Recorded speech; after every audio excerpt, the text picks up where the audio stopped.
جاسوس بہرام نے اپنی اسکیم پر عمل کرنا شروع کر دیا۔ 2 دن کے بعد لوہے کا ایک پہلے سے زیادہ مضبوط اور طاقتور جال تیار کر کے وہ قبرستان پہنچ گیا۔ یہ جال اس قدر مضبوط تھا کہ اگر ہاتھی کو بھی اس میں باندھ دیا جائے تو وہ بھی اپنی جگہ سے نہ ہل سکتا ہوگا۔ انسپکٹر نے کہا، اگر قاتل اس جال کو بھی توڑ کر نکل گیا تو پھر اسے دنیا کی کوئی طاقت گرفتار نہیں کر سکتی۔ بہرام نے ہنس کر کہا، انسپکٹر، انشاءاللہ ہم 1 ہفتے کے اندر اندر وزیر اعلیٰ کو یہ خوشخبری دے سکیں گے کہ قاتل گرفتار کر لیا گیا ہے۔ خدا کرے کہ ایسا ہو جائے۔ ہاں انسپکٹر، اس دفعہ انشاءاللہ قاتل ہمارے پنجے سے بچ کر نہ جا سکے گا، مگر اس جال کو ہمیں قبرستان میں اسی جگہ جا کر ارتھ کرنا ہوگا، اس کے سوا اور کوئی چارہ نہیں ہے۔ سوال یہ ہے کہ کیا قاتل قبرستان میں دوبارہ آئے گا؟ ہم اس بار جھوپڑی میں گورکھن کو سلائیں گے۔ نہیں، ایسا کیسے ہو سکتا ہے بہرام؟ اگر قاتل نے اس گورکھن کو مار دیا تو؟ دیکھو، ہم ایسا انتظار کریں گے کہ جوں ہی گورکھن کی بو پا کر قاتل جھوپڑی کی طرف آئے، ٹھیک اس وقت ہم گورکھن کو کچھ اشارہ کریں اور گورکھن کھڑکی سے چھلانگ لگا کر ہمارے پاس خندق میں آ جائے، اور اگر قاتل ہماری طرف آ گیا تو کیا ہوگا؟ دیکھو، اس سے پہلے ہمارے آدمی اسے آہینی جال میں جکڑ چکے ہوں گے۔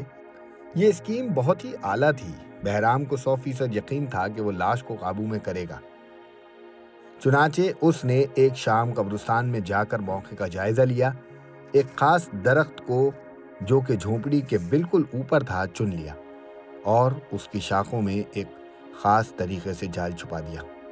تانبے کی ایک موٹی تار درخت کے ساتھ ساتھ نیچے لا کر اسے زمین کے اندر 10-12 فٹ کی گہرائی میں گاڑ دیا۔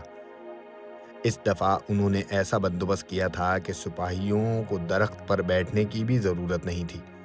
جال کی موٹی رسیاں ایک خاص جگہ درخت کے ساتھ باندھ دی گئی تھیں۔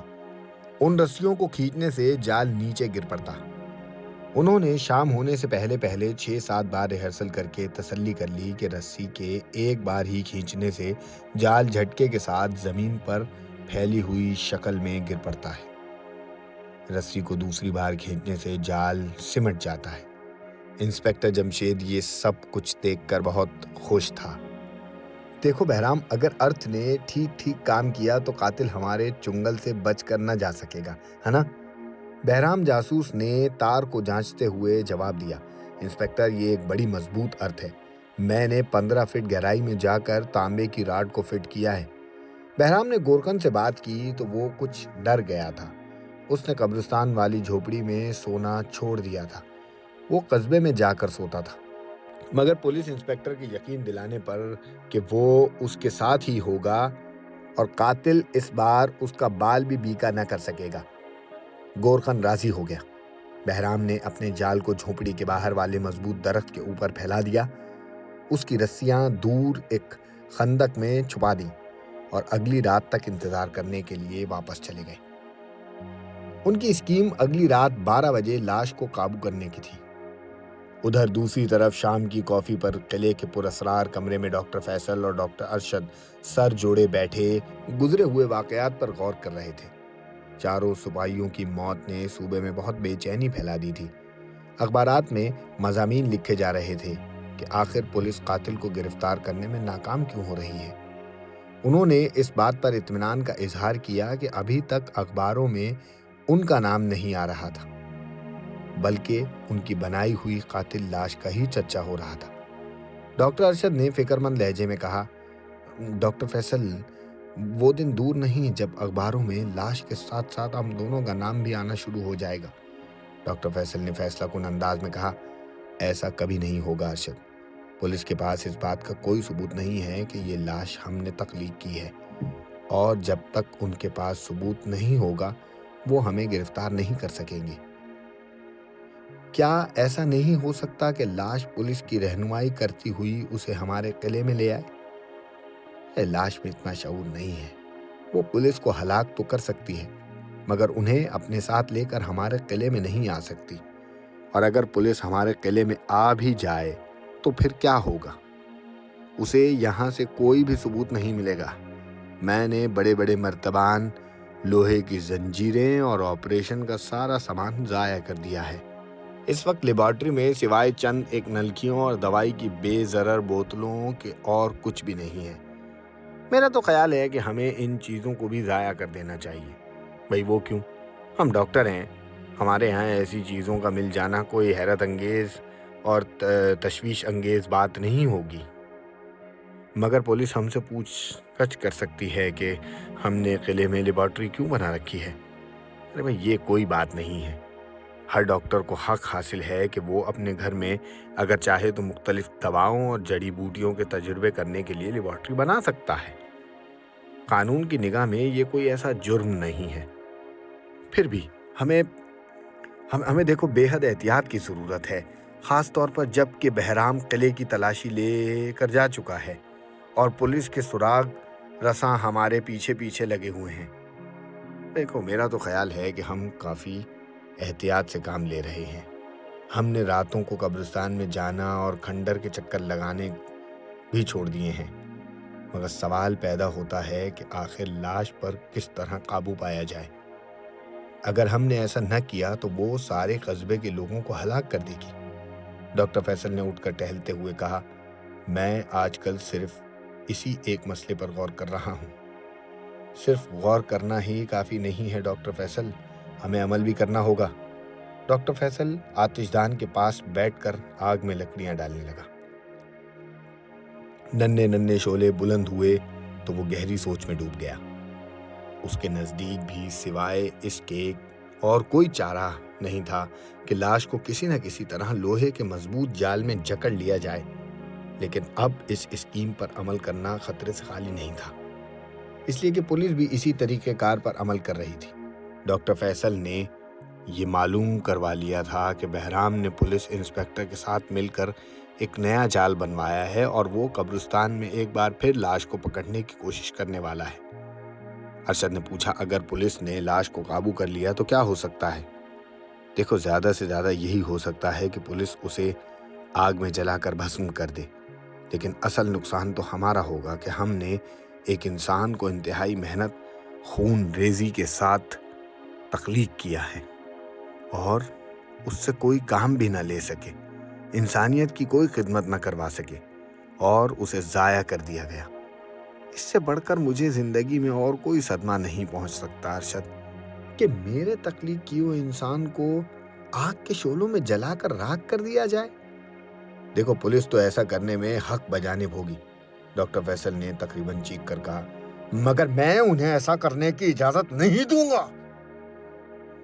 ارشد بولا، بھلا ہم کیا کر سکتے ہیں فیصل؟ لاش ایک بار پولیس کے قبضے میں آ گئی تو ہم بھی لاش کی طرح بے بس ہو جائیں گے، نہ ہم کچھ کر سکیں گے نہ لاش کچھ کر سکے گی۔ میں اس سے پہلے ہی لاش کو قابو کروں گا۔ کیا مطلب ڈاکٹر فیصل، تم کیسی باتیں کر رہے ہو؟ ڈاکٹر فیصل کی آنکھوں میں اس وقت ایک عجیب سی چمک آ گئی تھی، جسے ڈاکٹر ارشد آتش دان میں جلتی آگ کے شعلوں میں خاص طور پر دیکھ رہا تھا۔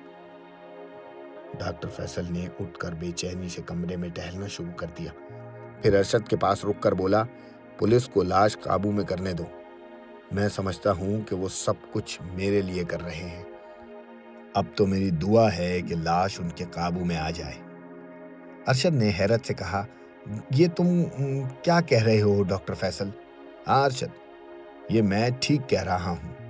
بہرام سے کہو کہ وہ لاش کو لوہے کے جال میں جکڑے، اور مجھے یقین ہے کہ اس دفعہ وہ کامیاب ہو جائیں گے، اس لیے کہ انہوں نے جال کو ارد کرنے کا بڑا خاص انتظام کیا ہے، لیکن ان میں سے کسی کو معلوم نہیں کہ وہ لاش کو میرے حوالے کرنے کے لیے قابو کر رہے ہیں۔ ایسا لگتا ہے ڈاکٹر کہ تم پہیلیوں میں باتیں کر رہے ہو، کم از کم میرے پلے تو کچھ نہیں پڑ رہا۔ سنو ارشد، غور سے سنو، پولیس نے لاش کو قابو کر لیا تو وہ اسے ٹرک میں ڈال کر بڑے جیل میں لے جائیں گے، شہر میں شور مچ جائے گا، ملک بھر کے ڈاکٹر عجیب و غریب لاش کو دیکھنے آئیں گے، پھر ایک ڈاکٹر کی حیثیت سے ہم دونوں بھی لاش کو دیکھنے جائیں گے۔ اچھا پھر کیا ہوگا ڈاکٹر فیصل؟ ہم اگر جیل میں لاش کو دیکھنے جائیں گے تو ہم وہاں جا کر کیا کریں گے؟ تم بالکل بے وقوف ہو ارشد، پھر ہوگا یہ کہ میں کسی نہ کسی طرح لاش کی گردن میں ٹرانسمیٹر فٹ کر دوں گا اور اسی لمحے لاش میرے قابو میں آ جائے گی. میں اس پر حکم چلا سکوں گا اور پھر لاش سوائے میرے اور کسی کا حکم نہیں مانے گی. ٹرانسمیٹر سے میں اسے کنٹرول کر لوں گا.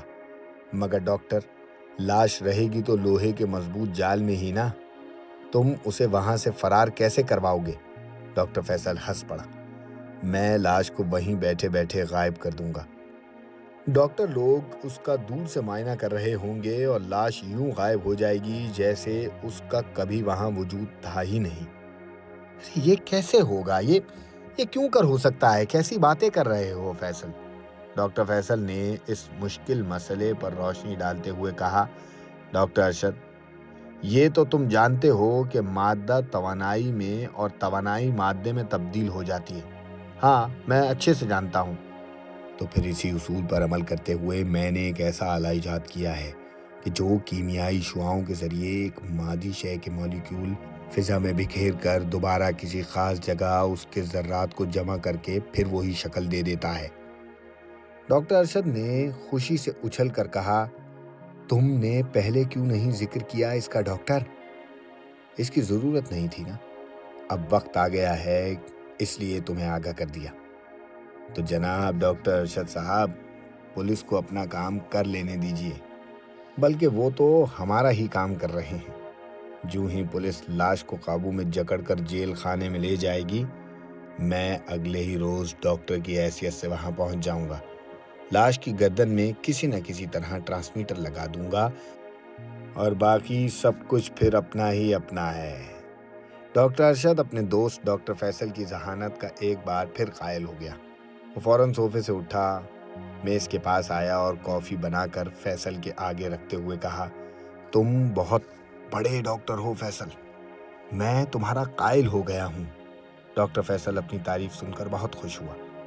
اب وہ صرف اور صرف اس وقت کا انتظار کر رہا تھا جب اخباروں میں وہ یہ خبر پڑے گا کہ پولیس نے بھیانک قاتل کو گرفتار کر لیا ہے.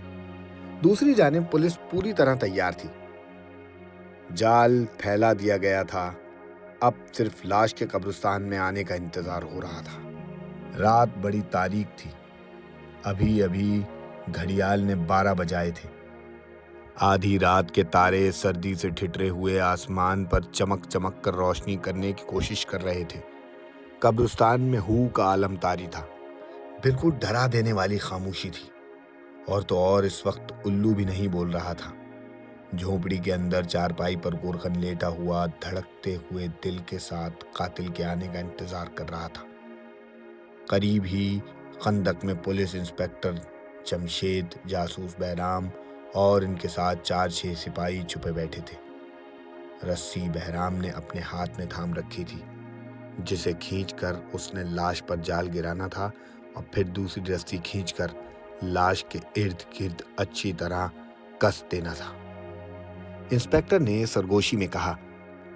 قاتل کے تو کوئی آثار نظر نہیں آ رہے بہرام. دیکھو انسپکٹر، صبر رکھو، وہ ضرور آئے گا. آج نہیں تو کل صحیح، لیکن آئے گا ضرور. ہمیں بہرحال اس کا ہر رات انتظار کرنا ہوگا. اگر ہم گھبرا گئے تو پھر اپنے منصوبے میں کبھی کامیاب نہیں ہو سکیں گے. رات آدھی سے زیادہ گزر گئی تھی. گھڑی 1:30 بجا رہی تھی. انسپکٹر اور پولیس کے سپاہی تھکن سے چور ہو چکے تھے اور بار بار جمائیاں لے رہے تھے. صرف سراغ رساں بہرام بڑا چوکس اور ہوشیار ہو کر بیٹھا تھا. اس نے تھرمس میں سے کافی نکال کر انسپکٹر کو پلائی. جاگتے رہو انسپکٹر، یہ وقت اونگنے کا نہیں ہے. مگر قاتل کہاں ہے؟ ٹھیک اس وقت دور قبرستان میں الو بولا. اس کے ساتھ ہی درختوں پر سے کچھ پرندے اڑ گئے. بہرام چونکنا ہو گیا. لاش قبرستان کی مغربی جانب داخل ہو چکی تھی. بہرام نے انسپکٹر کو بھی ہوشیار کر دیا. وہ اندھیرے میں ٹکٹکی باندھ کر اس طرف کو دیکھنے لگے جدھر سے پرندے اڑے تھے. تھوڑی دیر بعد انہیں سوکھے پتوں کے پاؤں تلے کچلے جانے کی کھڑپڑ سنائی دینے لگی. لاش آہستہ آہستہ قدم اٹھاتی گورکھن کے جھونپڑے کی طرف بڑھ رہی تھی. اسے بہت سے انسانوں کی بو آ رہی تھی. وہ گورکھن کو ہلاک کرنے آ رہی تھی.